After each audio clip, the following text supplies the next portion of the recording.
I guess where I'd start, though, just to kind of get us going, is what was the need that was seen that motivated a group like you gentlemen to engage to solve a community problem or challenge? Well, the problem was that there were children who were not being educated in any way because they had a handicap, which at that time we called retarded. There was educational retarded and mentally retarded, and there were different degrees, and the school system didn't offer anything. And so it was, as I reflect, and that's the most important thing to me, is how we got started, was John was instrumental in getting everything together, but starting with a school at the Methodist Church in the basement with two wonderful teachers, Mary Brennan and Lola Peters, and if you attended those classes, it was just amazing. It was just amazing and so forth. And then to go on beyond that with a trainable program with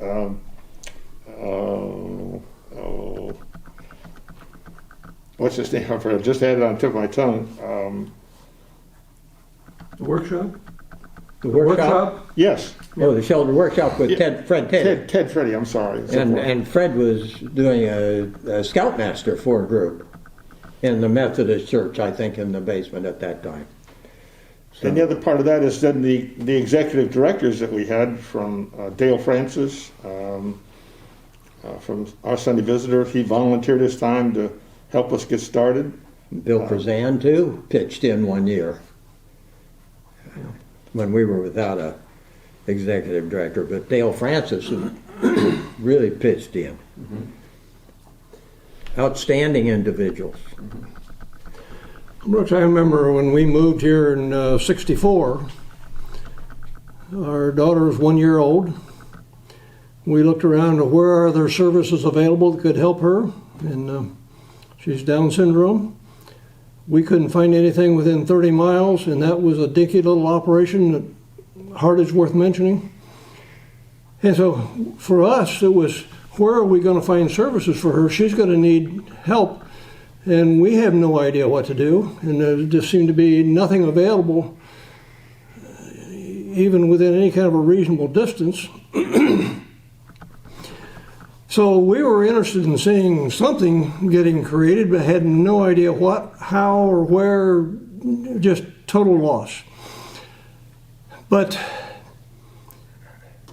then I remember when Gene contacted us and said, the State Association was hoping we could get a local chapter started here.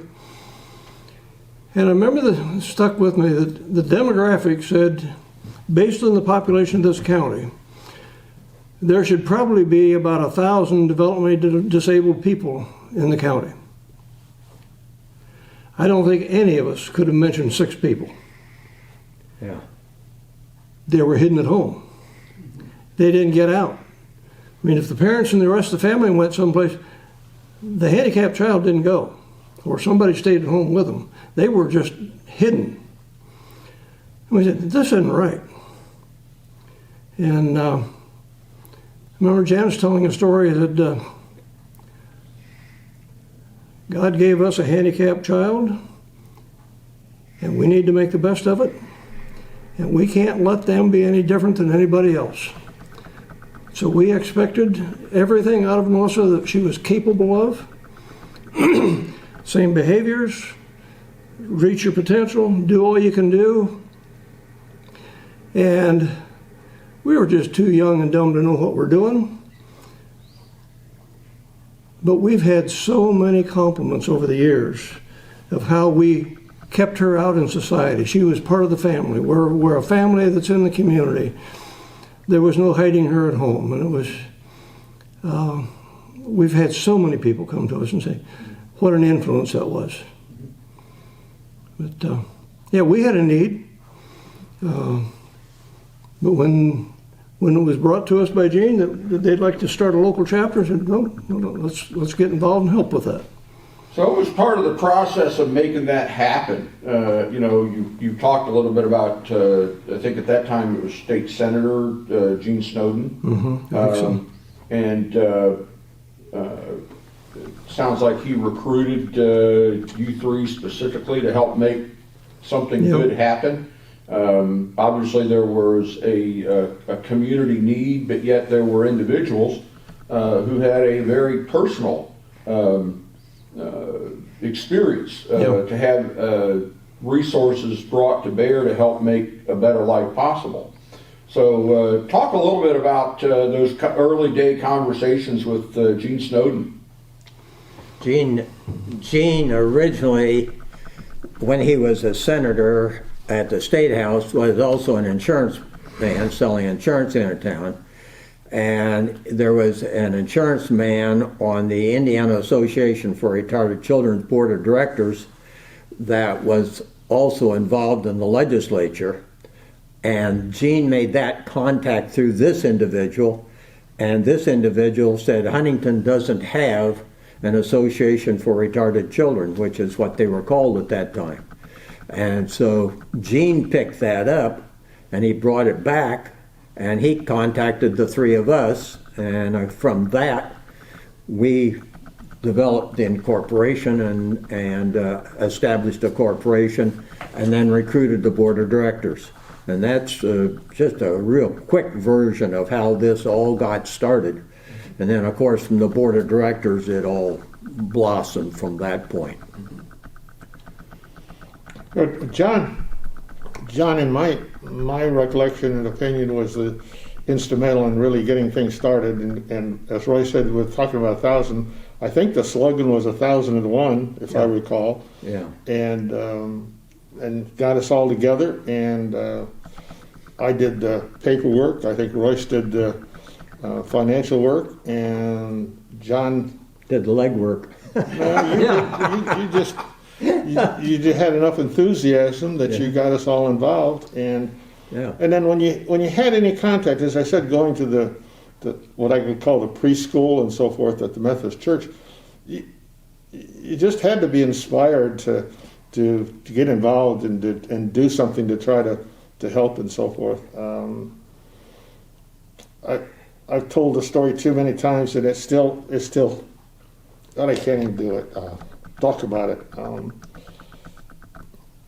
Of a child learning how to sing.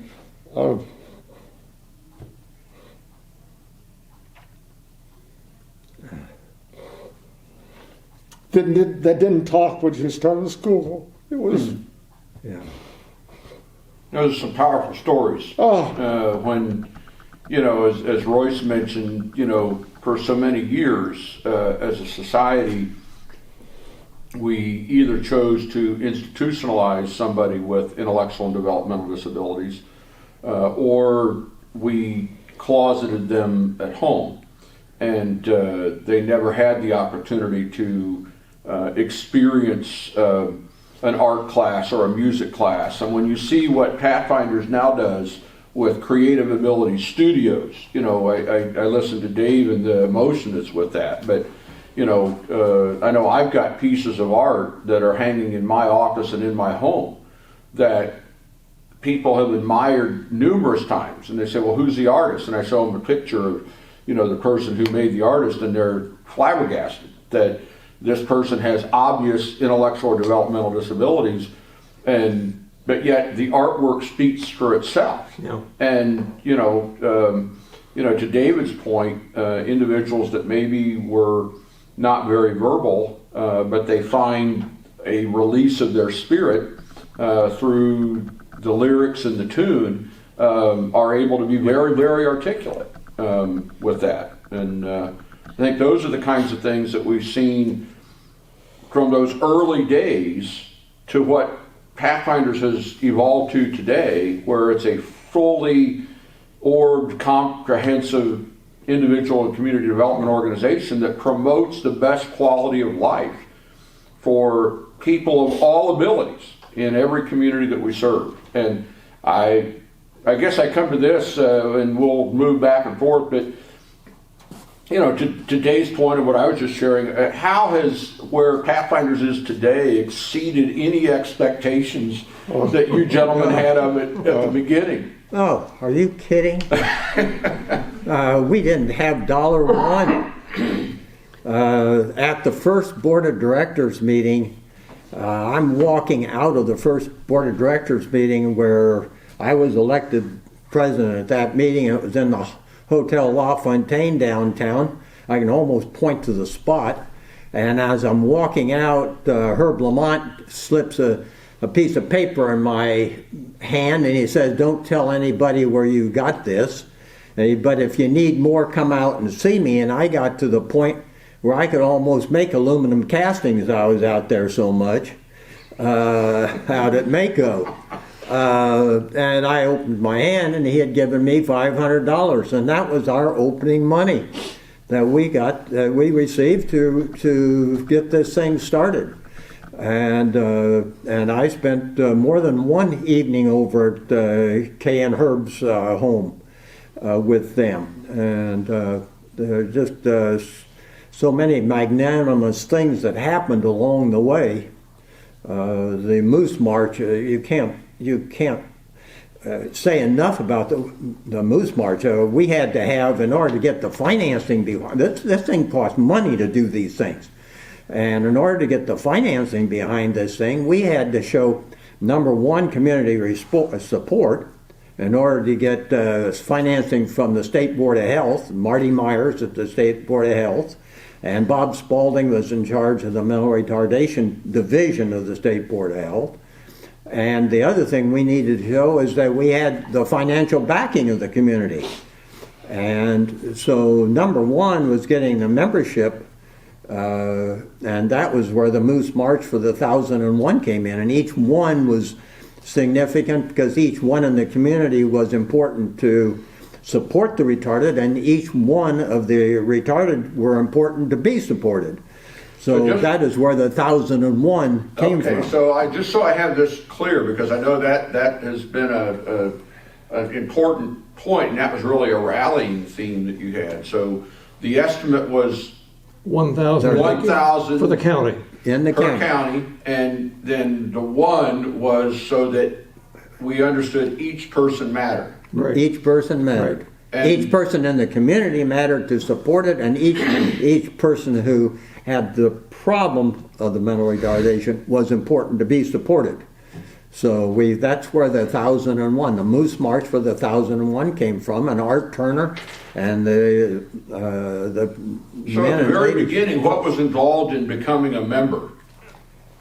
At $5, a $5 membership, and they went door to door and got those memberships. And I had a luncheon meeting with Doug Howenstein. Doug and Gene Howenstein were very instrumental in getting this started.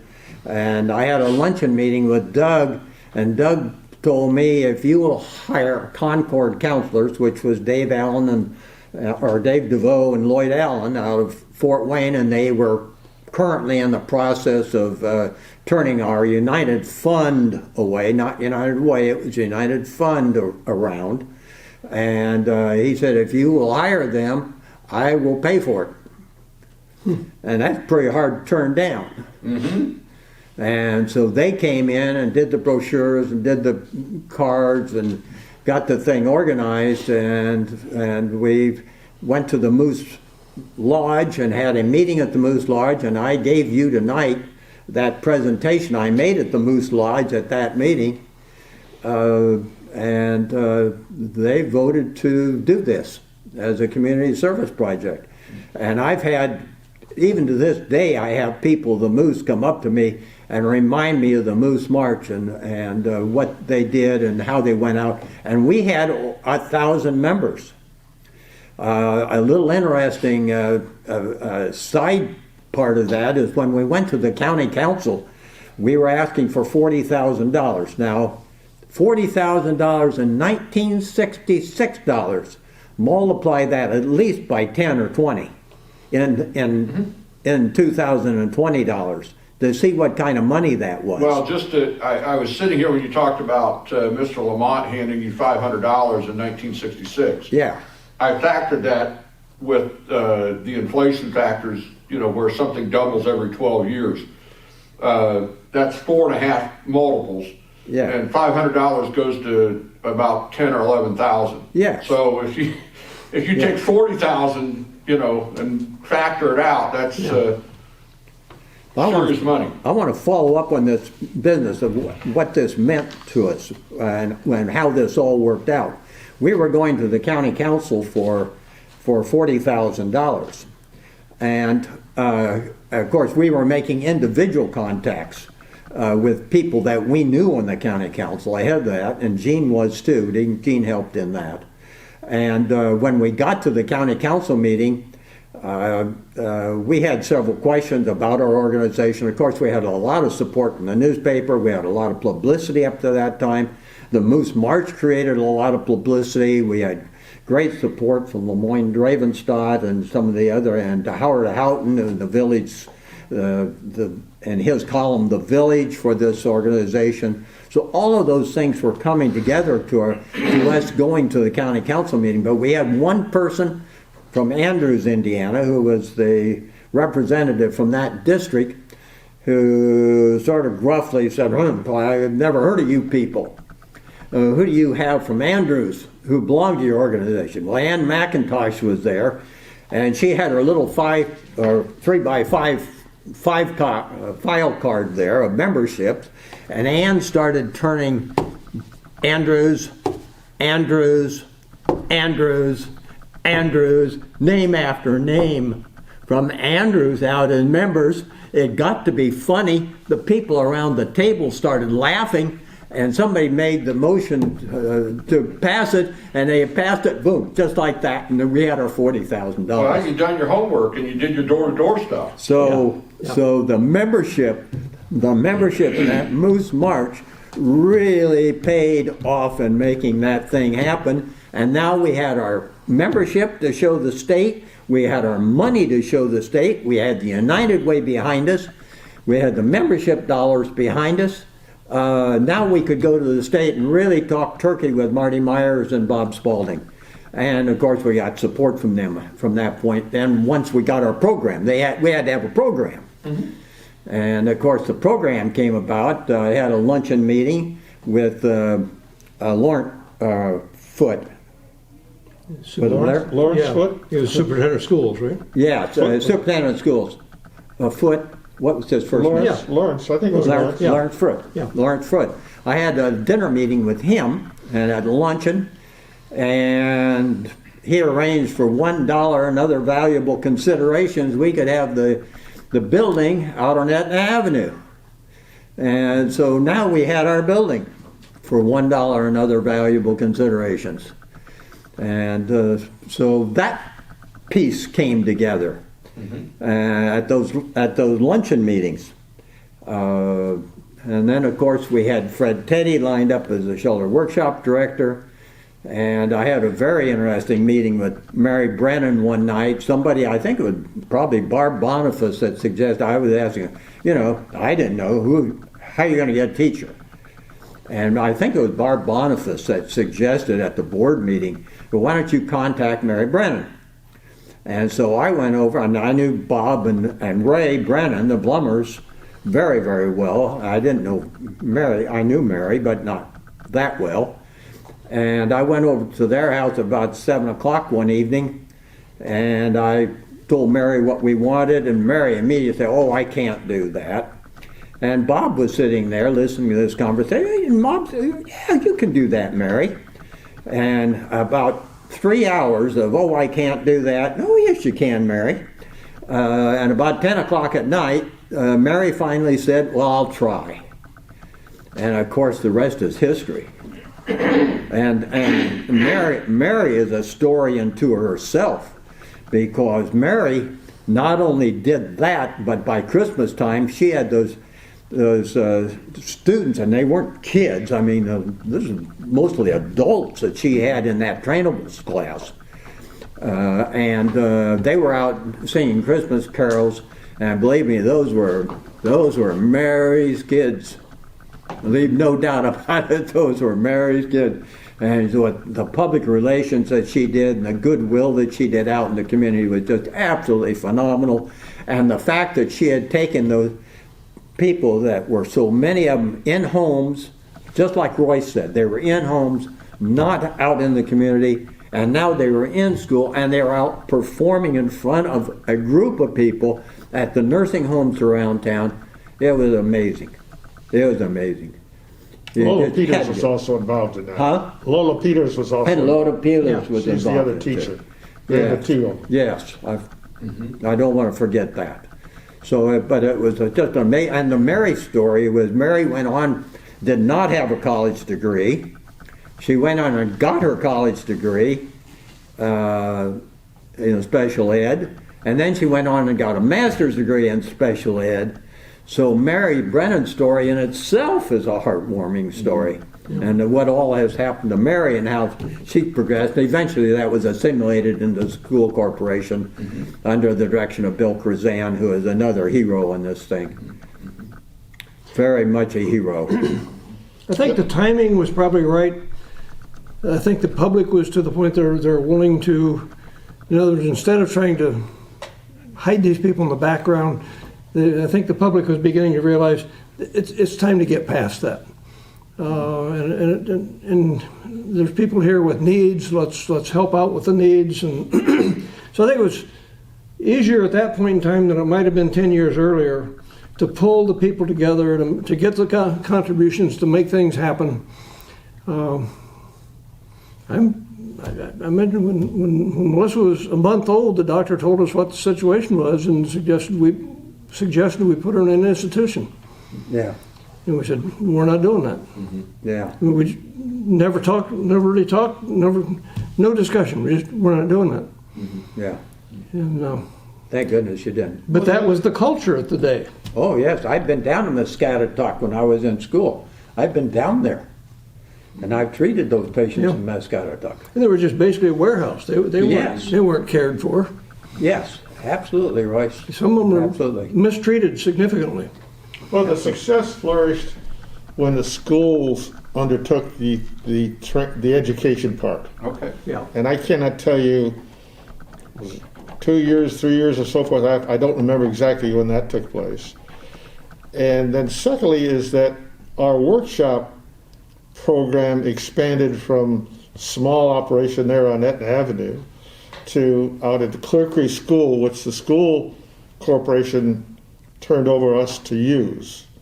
That school is no longer there. It was right across by the baseball field is there on Clear Creek Road.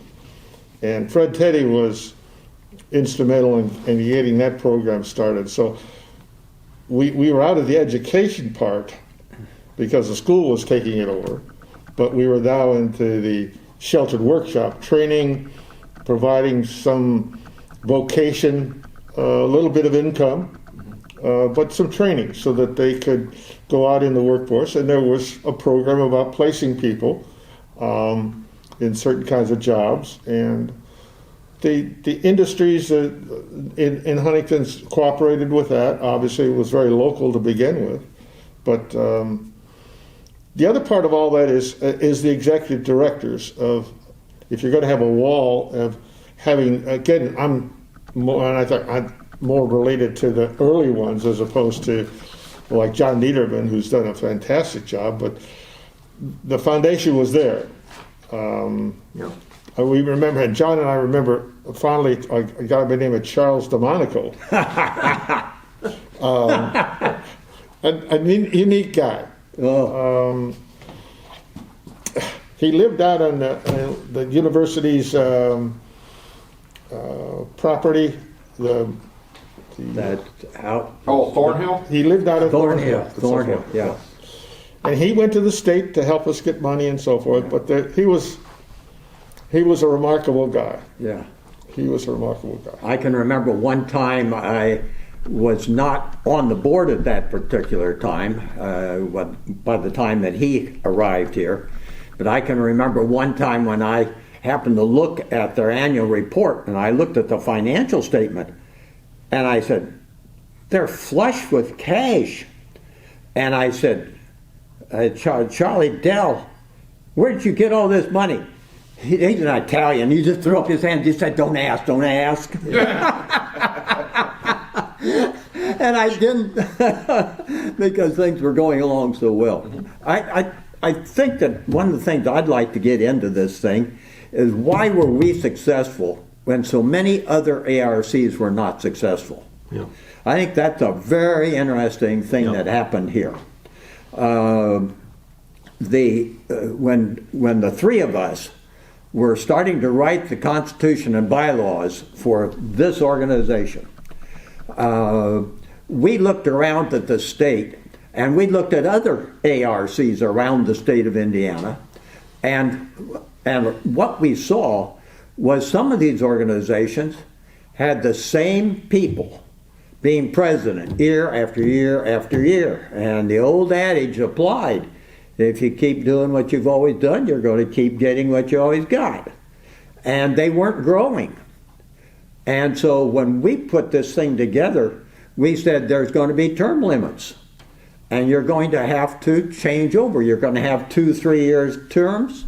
And then there's going to be somebody new come on the board of directors. We're not going to have one person be the grand old man to the grand old organization forever and ever and ever.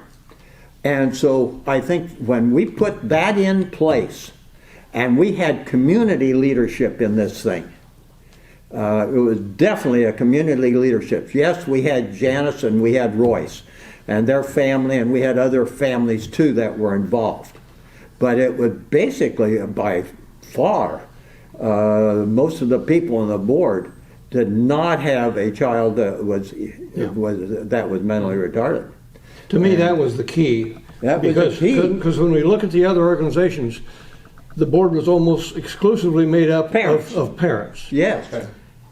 And Yes. from what we heard was they'd get together and say, well, my Susie's doing this and my Johnny's doing that. And they wanted to talk about their kids. Instead of trying to run a business organization and strive to meet goals going forward, their focus was on their individual children. And I think in our organization, we started out with business professional people, and we had parent representatives, but they weren't by far the majority. I mean, we wanted to have the parental input, but we've got to run an organization. And I think our biggest success factor was the makeup of the board. I think one of the things that has always struck me in looking at the history of this organization and hearing you gentlemen amplify it is that you raised the awareness and you capitalized on the times of the day, the 60s, and you brought it to a level where the people in the community said we can do better. And so it wasn't just a parents club that or a large parent support group for individuals, parents with children with intellectual and developmental disabilities. You brought that level of awareness, and through things like the Moose March and the 1001 campaign and all those sorts of pieces, you took your message to the community, and the community responded. And I think that is what I even see today being the strength of Pathfinders, is that DNA and RNA of the 60s. Yeah. You three gentlemen, along with Gene, putting that thing out there and taking it to the community and embedding it there. There's an old saying, success begets success. And I think real early on, we exhibited success. We were able to get the financing. We were able to get the membership. We were able to start a school almost immediately. Fred Teddy had the workshop, I think, in his home initially. And so those initial success steps encouraged more support, because, as you know, people give to success. They don't give to need, they give to success. And so we could exhibit success. And I think that was where we got so many people behind us, because we did a lot of good things. We got a lot of recognition. I mean, and you mentioned the article or in the column in the newspaper called The Village. Mm-hmm. Well, we were mentioned in there pretty regularly about what we were doing and so forth. And then we got the village school started. Well, that's where it got its name.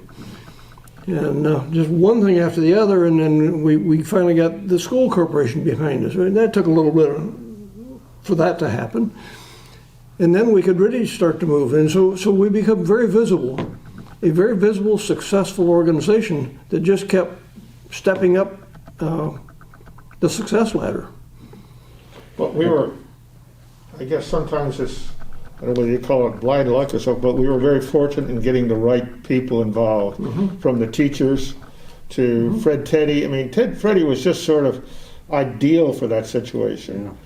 And then Mary. Bill Krazan worked with the school corporation, and yet he volunteered his time to be executive director. I mean, there were just some very key people that if we'd had a teacher that hadn't done what they did, that may have not.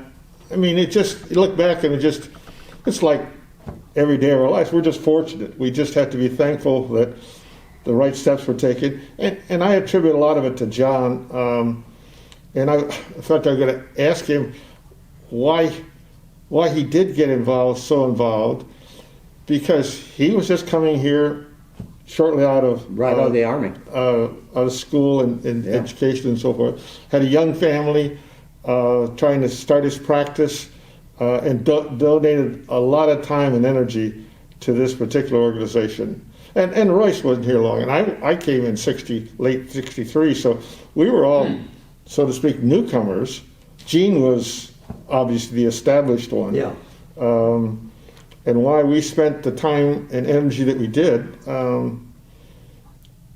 And again, it just sort of grew on us. When again, you see Mary and Lola teaching, and you get inspired, or see Fred Teddy, again, just getting that workshop started was... Well, Dave's walked us right into where I kind of wanted to go for a little bit of the next few minutes. I've been writing down these names of prominent people who were key players and influencers, and so I'll just throw some of them out there. Fred Teddy, Bill Kruzan, Mary Brennan, Lola Lee Peters, Judy Vanderspool. Talk a little bit about where these people fit in, and because obviously they were the ones with the boots on the ground. You gentlemen got that organization around them, but boy, they took it and made it happen. What are some of the reflections you have on those personalities and people? I don't remember Judy being involved back then, but I'm not sure when she got involved. She was not involved initially. No. Okay. But Dale Francis, I would also throw in. He was... Okay. Barbara Boniface, Cream Klotz, in those papers I gave you over there, you're going to find some names that I'm leaving out. Another thing, this thing was not sugar and cream getting started. We had a lot of very tense moments, you might say, when we lost executive directors, when we were wondering where the money was going to come from. This was not all sugar and cream getting this thing going. But we always seemed to have a guardian angel come and get us, like Dale Francis or Bill Krazan stepping up and being our executive director. When our executive director would all of a sudden get up and leave and leave us in a lurch in just a few weeks' time notice. I know at least one of the fellows did that to us. Here you are trying to run an organization. You need an executive director, someone to oversee everything that's going on, and he's gone. So there were some very tense moments trying to keep everything in place. I think there was always a worry about, are we going to get funding next year? We had funding to get started. Are we going to have funding next year and the year after that? Well, yes, it wasn't easy to convince people. I mean, we had to really work at So when you talk about the funding, was the funding in those early days mainly coming from the state, or was there funding that came from community members and did things like the Moose March or the 1001 campaign continue in years following? We had high membership numbers those years, but that's only $5 per membership. But the dollars came from the county council, certainly. Those were big dollars to us. And then we had follow-up dollars that I was able to get from Marty Myers and Bob Spaulding. They saw what we were doing in our membership, and they saw the program that we had in, and they were behind supporting us. That was down the road that we're talking about initially to get started. Yes. We had a lot of meetings. I could tell you we had a lot of meetings. And I spent a lot of time in Indianapolis with those two people. I got to the point where Dr. Myers was Marty. Mm-hmm. So it got to be that type of relationship. And one time I was sitting on the Indiana Association for Retarded Children's Board of Directors in Indianapolis, and I saw a slide up on the wall that said the Huntington County Association was going to be a subsidiary of the Cardinal Learning Center over in Warsaw, Indiana. And I said, whoa. And we got on the phone immediately to Marty Myers and to Bob Spaulding and say, hey, we do not intend to be a subsidiary. But they had us pegged as a subsidiary of the Cardinal Center, which was a much more advanced program at that particular time. But that was not our intention at all. Mm-hmm. And that got changed in a hurry. Basically, the school corporation made it possible for us to have the building for the classroom, and then later the second classroom, and then so I mean, if we'd had to buy or rent a facility, we didn't have the money to do it. So I think the county council money was the big money, and the United Way or United Fund was probably the secondary money. But what we got from membership, it was impressive to have the numbers, but the dollars really didn't accomplish much. No. I mean, it took a lot more dollars than you're ever going to get from membership. Right. I remember lots of board meetings. We'd say, we've got these bills to pay. Yeah. What can we pay? And if the board didn't vote to pay a bill, it didn't get paid. So here's where I want to come back to that, and because what you're speaking with, when scarcity of resources, comes into contact with a vision and a mission. What mission did each of you gentlemen carry in your heart when you had to face those kinds of moments where there just weren't enough resources? What was that mission that Dave Brewer, John Regan, and Royce Ruckman and others that were your peers in that day, what was that mission that compelled you to keep moving on and keep moving forward? Well, there's no way we were going to let this thing die. I mean, that just wasn't in the cards. It wasn't going to happen.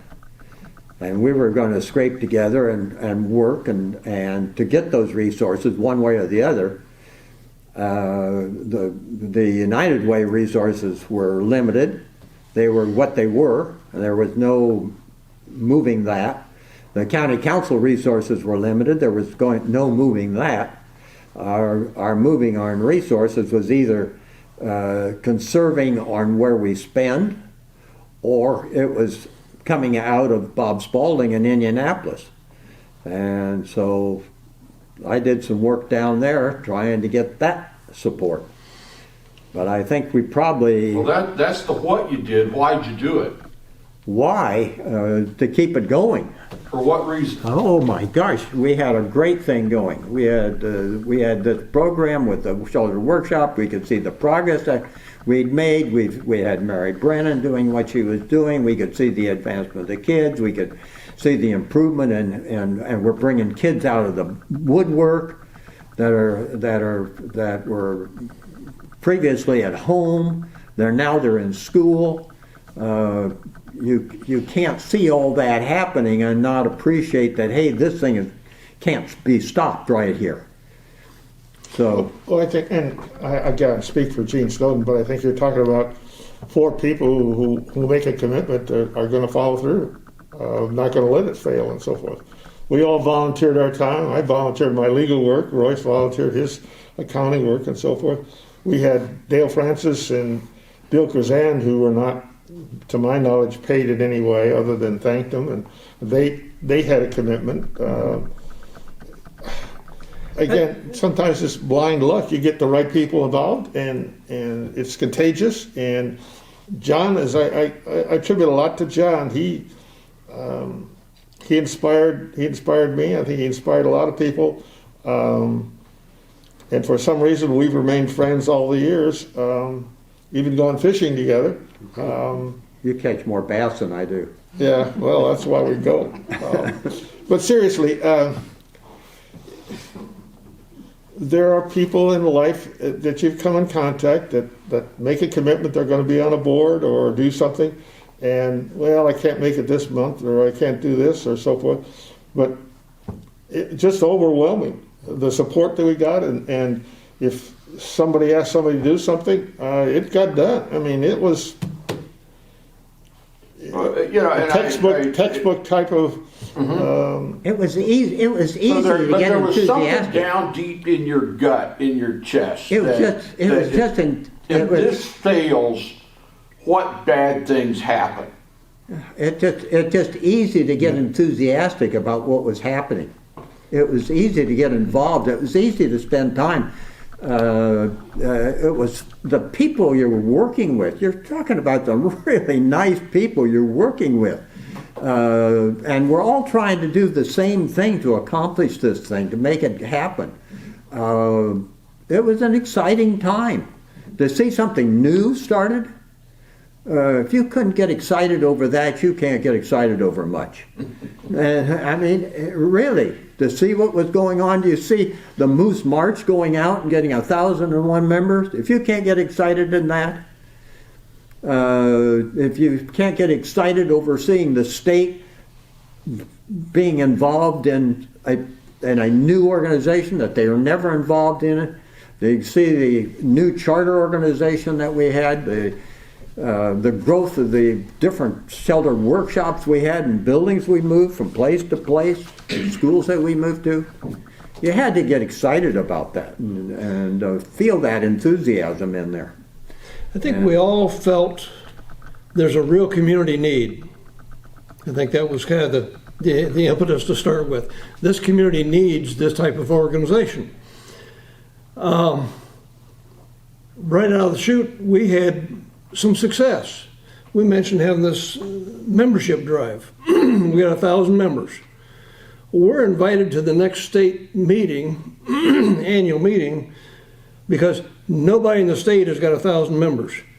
We're supposed to come and explain, how did Huntington County get 1,000 members? No organization in the state has that many. What have you done? Help us understand what we need to be doing. Okay, that felt good. We started right out with what felt like success. It wasn't financial success, but it was something to feel good about. And we got a lot of people in the community. I mean, this Moose March, there's a whole lot of people helped with that probably would not have done anything like that any other time. So here I want to take it just a little step deeper. So I'll put it this way. Royce, how would the Ruckman life as a family be different if Pathfinders had not come out of the work that you did in the 60s? Dave, in your legal practice, you have helped families make provision over the years for loved ones who are going to outlive their parents. how has Pathfinders made a difference in the quality of life for that family? John, you know, extensive career here as a dentist and a community leader and philanthropist. You've obviously helped with oral hygiene for people that have intellectual and developmental disabilities who have been served by Pathfinder services. I think at some level there had to be that core thing that if this place doesn't exist, if it fails to thrive, that somehow our community's not the place it ought to be, Yeah. that people that are part of who we are not given the opportunities that they should have. And so I'll kind of start it with Royce, because with Melissa, I mean, you folks had the exigent, Yeah. family member, and there's many others like that in the community. Yeah. They all came out of the woodwork when you decided there were 1,000 and you started looking, but you couldn't. Like I think you said before, you couldn't name 6 families that had someone at home. That what. You poured your life and your talent into this thing, and here it is 55 years down the road. It obviously drove you gentlemen and your families. Yeah. How would it be different if it had not been here? I can't imagine what Melissa's life would have been like without services available. She thrived. I mean, we said many times, if she had not had the disability, she would have been a very high achiever. She didn't know quit.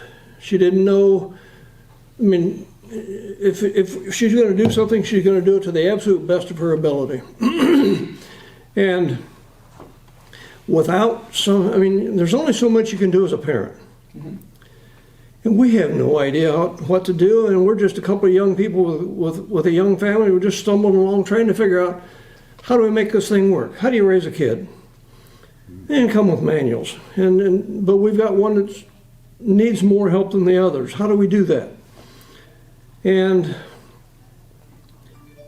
like I say, she really worked at developing herself. And I remember at one point, she was reading at a 3rd grade level.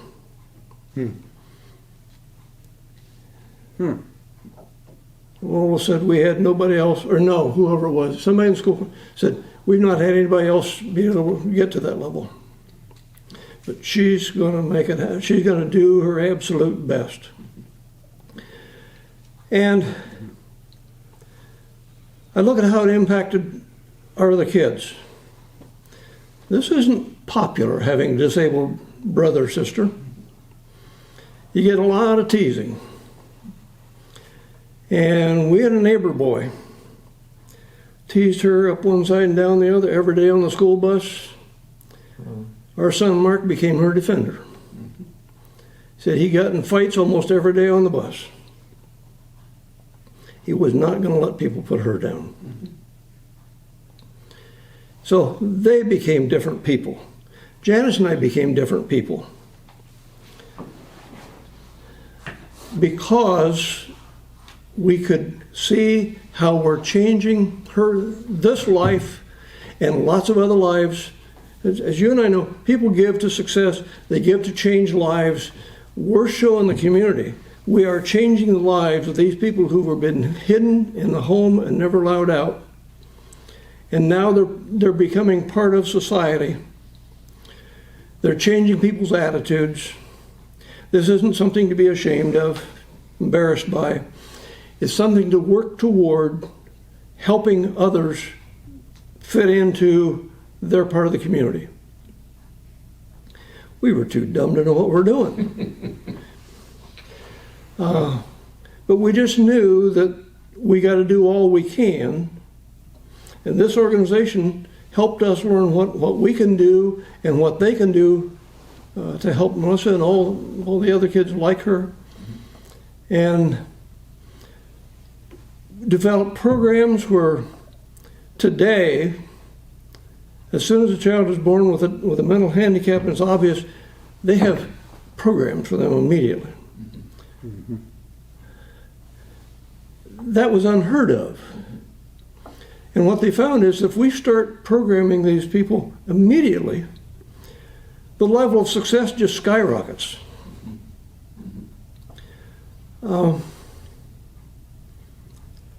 Yeah, I think, and we've talked to our kids.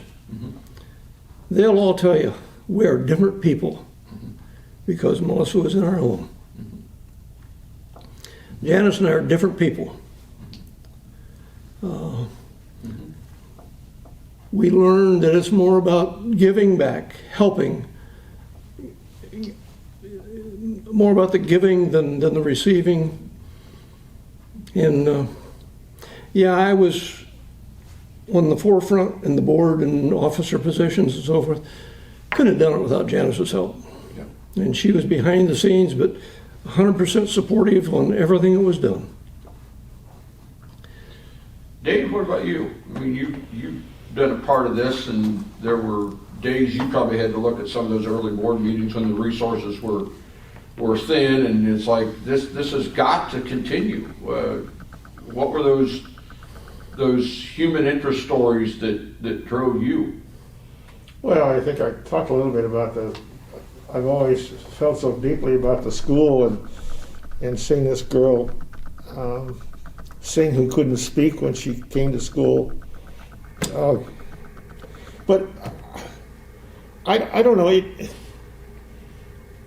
I guess I have to reflect that it got me involved in an organization. I had been involved in some organizations. I said I came in late '63.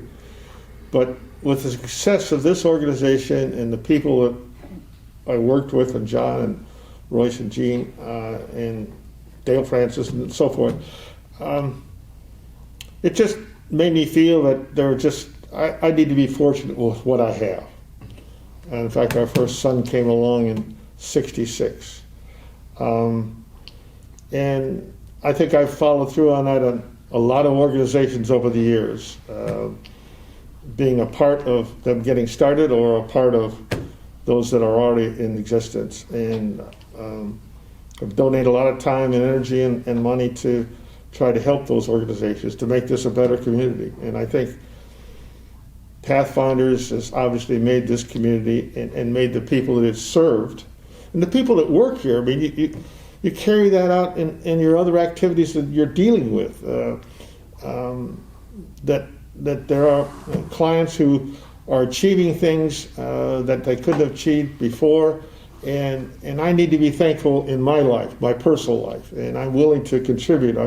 It just carries over. I can't say enough about the experiences here and the success and how it's benefited so many different people and so forth. As far as the law practice, I don't think, but it's just my involvement in the community. And be thankful for each day for what you have and what you're able to do. There are a lot of people who don't participate, who don't get involved, but those that do, they're true to the colors. They're really involved. And I think that's carried through, and you see the people who've been on the board here and have continued on. And again, good groundwork, but there have been a lot of good people that have carried this on a lot further than we had or had any concept of where it might go, and have to have a lot of hats off to them and kudos to them for what they've accomplished. The thought that I thought about when this sort of got started is, why wasn't this need looked at before we got involved? I mean, because it's been there a long time. And whether we were just, I don't want to say fortunate, but whether we just got into this at the right time, as someone said, that maybe there was more acceptance and more, because the commitment was getting the school corporation. Without the school corporation getting involved, I don't know where we would be today, but that was convincing them to spend their dollars to educate everybody to the level they could. So you can reflect on this a lot. Again, we're just fortunate to be involved with the people I was involved with, and just fortunate to be in this community at this time.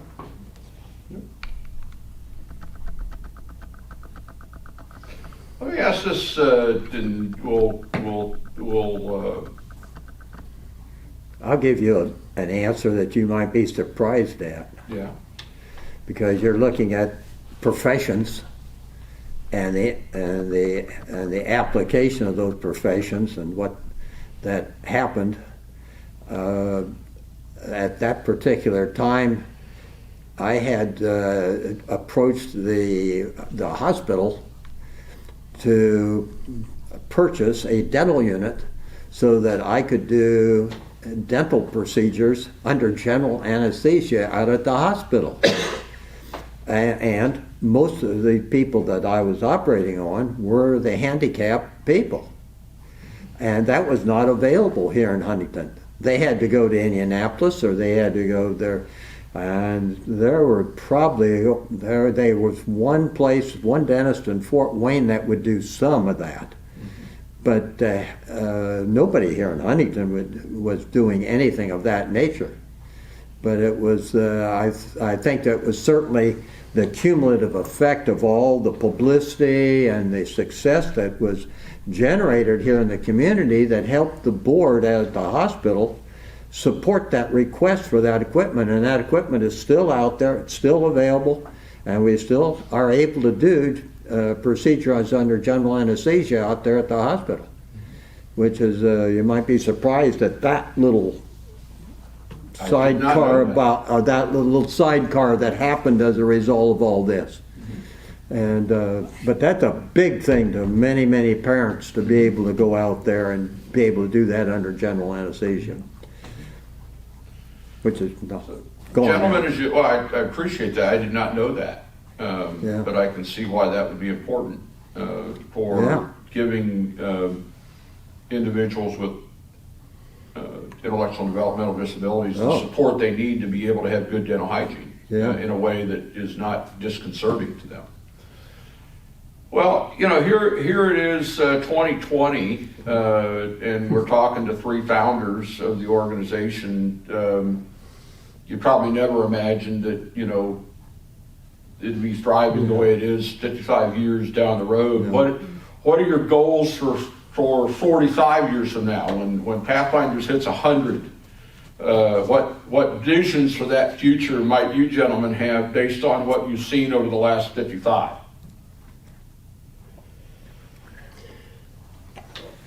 I don't think I can see forward like that.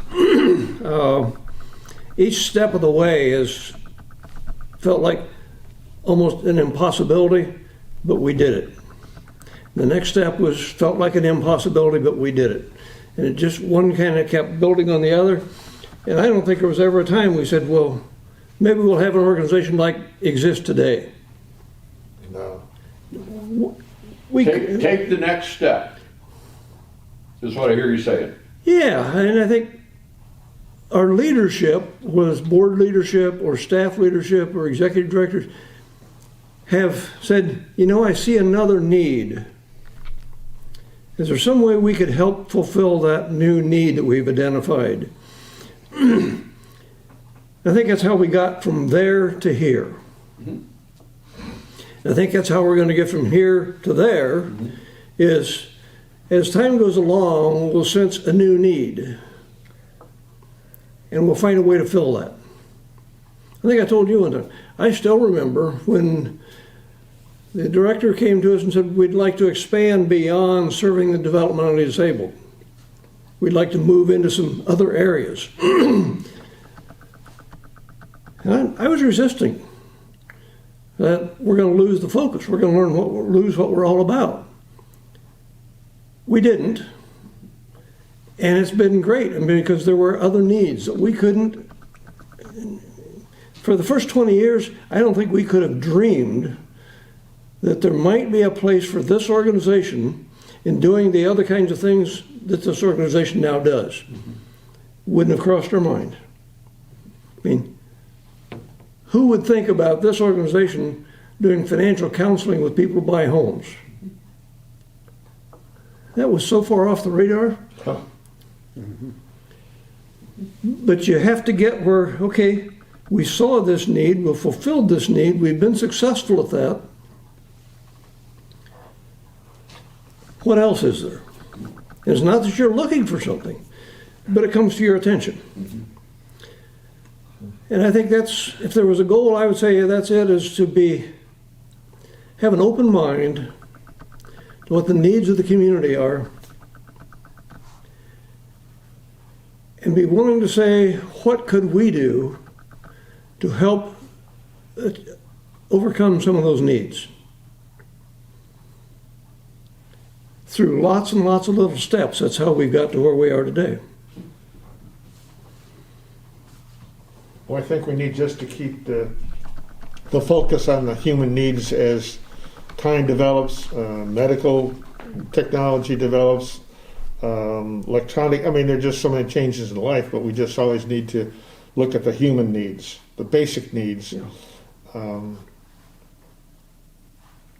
that's, if you look back on my lifetime, you just don't know how much more it can expand and develop and so forth, from kids who grew up with radios and no TV and no cell phones and no, I mean, just... Yeah, the phone hung on the wall back in the day. Yeah. The phone was a loud voice out the back door or the clanging of a dinner bell. Yeah. Yeah. All right. Well, gentlemen, we've covered a lot of ground. Are there things that we've not covered that you want to make sure we get down on tape? No, just to give credit to those people that, not the 3 or 4 of us, but those people that were really instrumental, like the teachers we talked about, like the shelter workshop, the early executive directors, some of which who donated their time and sort of set the tone. There's just so many people to give credit to. Yeah. And I'm sure we'll miss some of those, but if there was a wall that they could all be somehow recognized, and people today may not even know who they are, but again, for the 3 of us and so forth, we would remember the Lola Peters and Fred Teddy's and so forth. So I think some of the documents that I have over there are going to have some names in it that weren't mentioned today. And I think if you go through there, you'll find some of those names of the people that were on those early board of directors. Scheinbarger, Van Campton, boy, start dragging names out. Scheinberger from the Community State Bank. Yes, from the Community State Bank, yes. I don't remember if Doc Hafner was involved or got No, involved. he wasn't. I don't know. Scheinbarger was, though. Scheinberger was. Yeah, and it just, I think you'll find some names in some of those papers, and reading through that, I think you'll stumble across things that you may have wished that you'd asked. Well, I know where to find you guys if I need you. Yeah, we're not far away. I've been trying to clean out my stuff. I think Roy said something, he had cleaned out his a while back. If I find something, If there are things that you would like to send up this way that we might consider to use for a wall, we certainly would not turn it down. Yeah, this is pretty clearly not a 1 or 2 or 3 person effort. It involved lots of people throughout the community. Yes. But I'm also here to tell you that we couldn't have done it without John's leadership. I was just a Thank kid you. fresh off the farm, scared to death, trying to figure out how am I going to keep food on the table at home. And John didn't understand. You can't do that, you know. I say, I don't think I can do this. I don't have the wherewithal. I don't have the time. John would say, "You can do it." Well, it's interesting, you know, this all got launched in '66. Dave showed up in '63. You showed up '64. Yeah. John, when did you show up in town? I was here in '61, then went to the Army from '62 to '64. Okay, so you And were I back. got out of the Army in '64, Yeah. and then we got this started in '66. And none of you grew up in Huntington. No, Yeah, I mean that's an interesting thing from where I sit. no. The only one of you that grew up in Huntington Since you is not brought- here, and that's Gene. Since you brought that up, I think that we've got to put on that tape someplace that little Delene Ann, my wife, was taking care of home and hearth, Yeah. and taking care of 5 kids, 6 kids, 7 kids, 8 kids. Well, I'm out saving the world, and No, you didn't have and 8 all kids. the You and didn't all have the 8 kids in '66, John. No. That's what I know of. okay, 1 and 2. I was But he starting had, he on. had plans. But all that typing on those things Must over not have been there was working all the time, right? all done by Delene. My wife's name's Susan, so you have to get her in there too. I got it. Yeah. Susan, Delene, and Janice, and then we'll. Yeah. Never do these things without support of your family. Oh, Never. But John just took the bull by the horns. He called on whoever he had to, and he kept going back to him as many times as he had to. He just success is, or failure is not an option. He's going to make it happen. Don't get in the way. I couldn't have begun to do what he did. And I We was still remain friends. That's the important thing. I was just tickled to be part of it. to me it was fun. It was really fun, and it was exciting to be doing what we were doing, and to meeting the people. You're meeting the nicest people in town. You're dealing with the nicest. Doug and Gene Hallenstein. Yeah. Frank Piles Sr. and Jr., those people on the United Way, and some of the other people along the way. I mean, you're just dealing with the nicest people. And It Herb really Lamont was didn't want anything in the forefront. He No. wanted to be strictly behind the scenes. Oh, yeah. No, Yeah. yeah, Yeah. He just it was an exciting adventure.